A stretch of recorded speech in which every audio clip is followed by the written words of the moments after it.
나는 결혼 35년 차에 이혼을 결심했다. 그날 아침 아내가 내 앞에서 또다시 그 말을 했을 때 나는 더 이상 참을 수 없다는 걸 깨달았다. 가슴속 어딘가에서 오래전부터 쌓여왔던 무언가가 마침내 터져버렸다. 이건 더 이상 결혼 생활이 아니었다. 그저 함께 사는 남남이었다. 나는 올해 68이다. 젊었을 때는 성실하게 살았다. 회사를 다니며 월급을 꼬박꼬박 가져다 주었고 아이들을 키우는데 최선을 다했다. 주말이면 가족과 시간을 보냈고 명절에는 양가 부모님을 찾아뵈었다. 평범한 가장이었다. 그런데 언제부턴가 나는 이 집에서 투명인간이 되어버렸다. 이혼을 결심하고 나니 과거가 선명하게 보이기 시작했다. 내가 왜 이렇게 오래 참았는지, 무엇이 나를 이토록 지치게 만들었는지, 그 이유들이 하나씩 떠올랐다. 10가지. 아니, 어쩌면 그보다 더 많았을지도 모른다. 하지만 적어도 10가지는 분명히 기억난다. 10번째. 아내는 내 말을 끝까지 듣지 않는다. 항상 중간에 끊어버린다. 처음엔 그냥 성격인 줄 알았다. 급한 사람이라고 이해심이 부족하다고 생각했다. 하지만 35년 동안 단 한 번도 내 말을 끝까지 들어준 적이 없다는 걸 깨달았을 때 나는 소름이 돋았다. 예를 들면 이런 식이다. 내가 회사에서 있었던 일을 이야기하려고 하면 아내는 첫 문장이 끝나기도 전에 자기 이야기를 시작한다. 오늘 시장에서 뭘 샀는지, 이웃집 누가 어떻더라는지. 나는 그저 고개만 끄덕이다가 말을 접는다. 어차피 들을 생각이 없으니까. 작년 가을이었다. 내가 건강검진 결과를 받았는데 혈당 수치가 높게 나왔다. 의사가 식습관을 바꿔야 한다고 했다. 집에 와서 아내에게 말하려고 했다. 그런데 내가 입을 열자마자 아내는 손을 휘저으며 말했다. 자기도 콜레스테롤 수치가 높게 나왔다고. 그러면서 자기 이야기만 30분을 했다. 나는 결국 내 이야기를 하지 못했다. 그날 밤 나는 혼자 방에 앉아 생각했다. 나는 이 사람에게 존재하는 걸까? 아니면 그저 배경일 뿐일까? 9번째. 아내는 나를 친구들 앞에서 무시한다. 이건 정말 견디기 힘들었다. 특히 사람들이 많은 자리에서 그랬다. 명절 때 친척들이 모이거나 동창회에 함께 갔을 때 아내는 내 앞에서 나를 깎아내렸다. 제일 기억에 남는 건 작년 설날이었다. 큰아들네 집에서 온 가족이 모였다. 식사를 하면서 며느리가 나한테 물었다. 요즘 어떻게 지내시냐고. 나는 요즘 등산 모임에 나가고 있다고 대답했다. 건강도 챙길 겸 친구들도 만날 겸. 그런데 아내가 옆에서 비웃듯이 말했다. 등산은 무슨 겨우 동네 뒷산 한 바퀴 도는 것 가지고. 그러면서 사람들 앞에서 내가 얼마나 게으른지 집에서 아무것도 안 한다는 둥 늘어놓았다. 그 자리에 있던 모두가 웃었다. 농담인 줄 알았을 것이다. 하지만 나는 웃을 수 없었다. 귓가가 뜨거웠고 숟가락을 든 손이 떨렸다. 나는 그날 이후로 등산 모임에 나가지 않았다. 사람들을 마주하는 게 창피했다. 아내는 그게 농담이라고 생각했을 것이다. 하지만 농담은 상대가 웃을 수 있을 때만 농담이다. 나는 한 번도 웃은 적이 없었다. 8번째. 아내는 내가 좋아하는 걸 존중하지 않는다. 나는 젊었을 때부터 책 읽는 걸 좋아했다. 주로 역사책이나 수필을 읽었다. 퇴근하고 집에 오면 거실 소파에 앉아 책을 펴곤 했다. 그게 내 유일한 휴식이었다. 그런데 아내는 그걸 이해하지 못했다. 내가 책을 읽고 있으면 계속 말을 걸었다. 쓰레기 좀 버리라고, 전구 좀 갈아달라고, 뭐 좀 사오라고. 나는 책을 덮고 일어났다. 처음엔 불평 없이 했다. 하지만 그게 매일 반복되니까 나는 점점 지쳐갔다. 한 번은 내가 말했다. 조금만 기다려달라고, 이 장만 읽고 할게. 그러자 아내가 버럭 화를 냈다. 책이 그렇게 중요하냐고, 가족보다 책이 더 중요하냐고. 나는 아무 말도 하지 못했다. 그 이후로 나는 책을 숨겨서 읽었다. 새벽에 일찍 일어나거나 밤늦게 화장실에 들어가서 내 집인데 내가 좋아하는 걸 숨어서 해야 한다는 게 슬펐다. 7번째. 아내는 내 건강을 신경 쓰지 않는다. 아내는 자기 건강에는 민감하다. 조금만 아파도 병원에 가고 약을 챙겨 먹는다. 건강식품도 여러 가지 먹는다. 하지만 나에게는 그런 관심이 전혀 없다. 5년 전 겨울 나는 독감에 걸렸다. 열이 39도까지 올라갔고 몸살이 심했다. 회사를 사흘이나 쉬었다. 그런데 아내는 내 방에 한 번도 들어오지 않았다. 밥도 차려주지 않았다. 내가 부엌에 나가서 라면을 끓여 먹었다. 손이 떨려서 물을 엎질렀고 그걸 닦다가 주저앉았다. 그때 나는 생각했다. 내가 이 집에서 쓰러져도 아무도 모를 것 같다고. 아내는 거실에서 TV를 보고 있었다. 웃음소리가 들렸다. 나는 혼자 방으로 돌아가 이불을 뒤집어 썼다. 그날 밤 나는 죽고 싶었다. 진심으로. 6번째. 아내는 돈 문제로 나를 통제한다. 나는 월급을 전부 아내에게 맡겼다. 결혼 초부터 그랬다. 아내가 살림을 꾸리고 나는 용돈을 받았다. 처음엔 당연하다고 생각했다. 다들 그렇게 산다고 했으니까. 하지만 세월이 흐르면서 그게 점점 숨막히게 느껴졌다. 용돈은 한 달에 30만 원. 커피 한 잔 값도 아까워지는 금액이었다. 친구들 만나서 밥 한 번 사 먹으면 바닥났다. 한 번은 오랜만에 동창 모임이 있어서 5만 원만 더 달라고 했다. 아내는 눈을 부라렸다.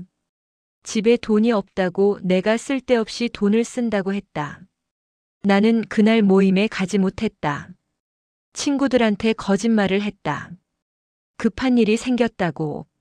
나중에 알고 보니 아내는 자기 명의로 적금을 몇 개나 들어놓고 있었다. 내 월급으로. 나는 그걸 알았을 때 배신감을 느꼈다. 내가 번 돈인데 나는 쓸 수가 없었다. 5번째. 아내는 집안일을 전혀 나눠주지 않으면서 나를 게으르다고 한다. 이건 모순이었다. 아내는 집안일을 자기 방식대로만 했다. 내가 설거지를 하려고 하면 제대로 안 한다고 다시 했고, 빨래를 개려고 하면 방식이 틀렸다고 뺏어갔다. 청소도 마찬가지였다. 내가 뭘 하려고 하면 방해만 한다고 했다. 그러면서 사람들 앞에서는 나를 게으르다고 했다. 남편은 집안일을 전혀 안 한다고, 자기가 다 한다고 불평했다. 나는 할 말이 없었다. 하려고 해도 못하게 하면서 안 한다고 하니까. 작년에 나는 설거지를 하겠다고 했다. 매일 저녁 설거지는 내가 맡겠다고. 아내는 처음에는 좋다고 했다. 하지만 사흘 만에 다시 빼앗아갔다. 내가 그릇을 제대로 안 닦는다고. 기름기가 남아있다고. 나는 더 이상 말하지 않았다. 4번째. 아내는 내 과거를 계속 들춰낸다. 20년 전 일이다. 내가 회사 여직원과 단둘이 저녁을 먹은 적이 있었다. 업무 때문이었다. 프로젝트를 함께 하던 동료였고 마감이 임박해서 야근을 하다가 허기져서 근처 식당에 갔다. 그게 전부였다. 그런데 누군가 그걸 받고 아내 귀에 들어갔다. 아내는 그날부터 나를 바람피운 사람 취급했다. 나는 아무 일도 없었다고 수백 번 설명했다.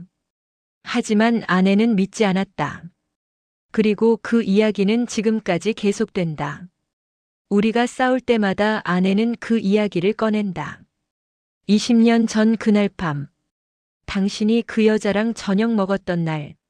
나는 이제 그 이야기를 들으면 기운이 빠진다. 변명할 힘도 없다. 그 여직원은 이미 결혼해서 지방으로 이사 갔다. 우리는 연락도 안 한다. 하지만 아내의 머릿속에서 그녀는 여전히 존재하고 나는 여전히 죄인이다. 3번째. 아내는 아이들 앞에서 나를 무능하다고 말한다. 우리에게는 아들 하나, 딸 하나가 있다. 둘 다 결혼해서 독립했다. 가끔 명절이나 생일에 모인다.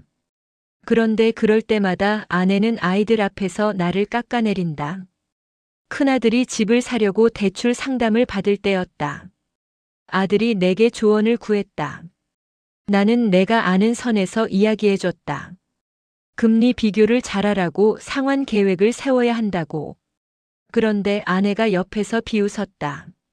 당신 아버지한테 무슨 조언을 받냐고, 돈 관리도 제대로 못하는 사람이. 아들은 어색하게 웃었다.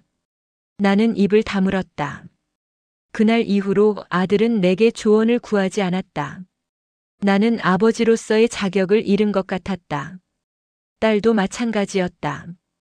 딸이 회사에서 승진 기회를 놓쳤을 때 나는 위로해주고 싶었다. 하지만 아내가 먼저 말했다. 당신 아버지처럼 살지 말라고, 평생 그 자리에서 벗어나지 못한 사람처럼. 나는 그날 밤 혼자 술을 마셨다. 편의점에서 소주 한 병을 사서 공원 벤치에 앉아 마셨다. 차가운 바람이 불었지만 아프지 않았다. 이미 속이 더 아팠으니까. 두 번째, 아내는 나를 사랑하지 않는다. 이건 언제부턴가 확실해졌다. 아내는 나와 대화하지 않는다. 아침에 일어나도 인사하지 않고 저녁에 들어와도 관심이 없다. 같은 집에 살지만 우리는 남남이다. 침대도 따로 쓴 지 10년이 넘었다. 처음엔 아내가 허리가 아프다고 해서 따로 잤다. 하지만 시간이 지나면서 그게 영원이 되어버렸다. 우리는 같은 방을 쓰지만 각자 이불을 덮고 잔다. 손을 잡은 지도 기억이 안 난다. 마지막으로 포옹한 게 언제였는지도 모른다. 생일에 선물을 주고받은 것도 20년 전이 마지막이었다. 작년 결혼 기념일, 나는 꽃을 사들고 집에 갔다. 장미 한 다발. 아내는 꽃을 받아들고 황당하다는 표정을 지었다. 왜 이런 걸 사왔냐고, 돈 낭비라고 했다. 그리고 꽃을 싱크대 구석에 던져 놓았다. 꽃은 사흘 만에 시들었다. 나는 그걸 쓰레기통에 버렸다. 그날 나는 깨달았다. 이 사람은 나를 사랑한 적이 없다. 어쩌면 처음부터 그랬는지도 모른다. 첫 번째, 아내는 나를 인간으로 대우하지 않는다. 이게 가장 큰 이유였다. 다른 모든 것들을 합친 것보다 더 컸다. 아내는 나를 도구로 본다. 돈을 벌어다 주는 도구, 집안일을 시키는 도구, 필요할 때만 쓰고 필요 없으면 무시하는 존재. 내가 아플 때도 힘들 때도 슬플 때도 아내는 관심이 없다. 내가 기쁠 때도 함께 기뻐하지 않는다. 나는 그저 집안에 있는 가구 같은 존재다. 3년 전 아버지가 돌아가셨다. 나는 장례식장에서 사흘을 보냈다. 조문객을 맞고 절차를 챙기고 아버지를 보냈다. 몸도 마음도 지쳤다. 집에 돌아왔을 때 나는 탈진 상태였다. 그런데 아내는 내게 물었다. 저녁은 뭐 먹을 거냐고. 나는 아무 말도 하지 못했다. 방으로 들어가서 이불을 뒤집어 쓰고 울었다. 소리 내지 않고 조용히. 아내는 거실에서 TV를 보고 있었다. 그날 나는 결심했다. 이혼하겠다고. 하지만 실행에 옮기기까지 3년이 걸렸다. 용기가 없었다. 아이들 생각도 났고 세상의 시선도 두려웠다. 65이 넘어서 이혼한다는 게 쉽지 않았다. 그런데 올해 초 결정적인 일이 생겼다. 나는 건강검진에서 암 진단을 받았다. 초기였다. 의사는 치료하면 완치 가능하다고 했다. 하지만 수술을 해야 했고 항암 치료도 받아야 했다. 집에 와서 아내에게 말했다. 나는 떨리는 목소리로 검진 결과를 설명했다. 아내는 한참 듣더니 고개를 끄덕였다. 그리고 물었다. 치료비는 얼마나 드냐고. 보험으로 되느냐고. 그게 전부였다. 위로도 없었고 걱정하는 표정도 없었다. 그저 돈 계산만 했다. 나는 그날 밤 병원 서류를 들고 혼자 앉아 있었다. 그러다 문득 깨달았다. 내가 죽어도 이 사람은 슬퍼하지 않을 것이라고. 어쩌면 오히려 편할지도 모른다고. 그래서 나는 결정했다. 죽기 전에 자유롭고 싶다고. 다음 날 나는 변호사 사무실을 찾아갔다. 이혼 상담을 받았다. 변호사는 내 나이와 결혼 기간을 보고 신중하게 생각하라고 했다. 하지만 나는 이미 결심한 상태였다. 일주일 후 나는 아내에게 이혼 의사를 밝혔다. 아침 식탁에서 아내는 처음엔 농담인 줄 알았다. 그러다 내 표정을 보고 당황했다. 왜냐고 물었다. 나는 조용히 대답했다. 더 이상 함께 살 수 없다고. 이유는 너무 많아서 다 말할 수 없다고. 아내는 화를 냈다. 나이 들어서 무슨 이혼이냐고, 아이들이 뭐라고 하겠냐고. 하지만 나는 흔들리지 않았다. 이미 아이들에게도 말했다고. 내 인생은 내가 결정하겠다고. 아내는 며칠 동안 나를 설득하려고 했다. 그러다 안 되니까 이번엔 무시했다. 집에서 나를 투명인간 취급했다. 하지만 나는 이미 익숙했다. 35년 동안 해왔던 일이니까. 지금 나는 이혼 절차를 밟고 있다. 재산 분할 문제로 조금 복잡하지만 천천히 진행되고 있다. 아내는 끝까지 버티고 있지만 나는 물러서지 않을 것이다. 아이들은 처음엔 놀랐지만 지금은 이해한다고 했다. 큰아들은 조용히 내 손을 잡아줬다. 아버지 인생이니까 아버지가 결정하라고. 딸은 울면서 미안하다고 했다. 자기들이 눈치를 못 챘다고. 나는 괜찮다고 말했다. 이건 아무도 모를 일이라고. 부부 사이는 당사자들만 아니까. 암 수술은 다음 달에 예정되어 있다. 의사는 잘 될 거라고 했다. 나도 그렇게 믿는다. 그리고 수술이 끝나면 나는 새로운 삶을 시작할 것이다. 혼자 사는 작은 집을 알아보고 있다. 햇볕이 잘 드는 곳으로. 베란다에 화분을 놓을 수 있는 곳으로. 그리고 책장을 놓고 싶다. 내가 좋아하는 책들을 가득 꽂을 수 있는 큰 책장. 친구들도 다시 만나려고 한다. 오랫동안 연락하지 못했던 사람들에게 전화를 돌리고 있다. 다들 반갑게 받아준다. 살아있었냐며 웃는다. 나는 이제 68이다. 남은 인생이 얼마나 될지 모른다. 하지만 그 시간만큼은 나답게 살고 싶다.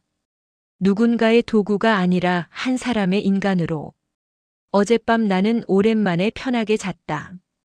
꿈도 꾸지 않았다. 아침에 일어나 창문을 열었을 때 봄바람이 불어왔다. 따뜻했다. 나는 생각했다. 이제 시작이라고. 내 인생의 새로운 장이 열리고 있다고. 그리고 괜찮다고. 늦었지만 그래도 괜찮다고.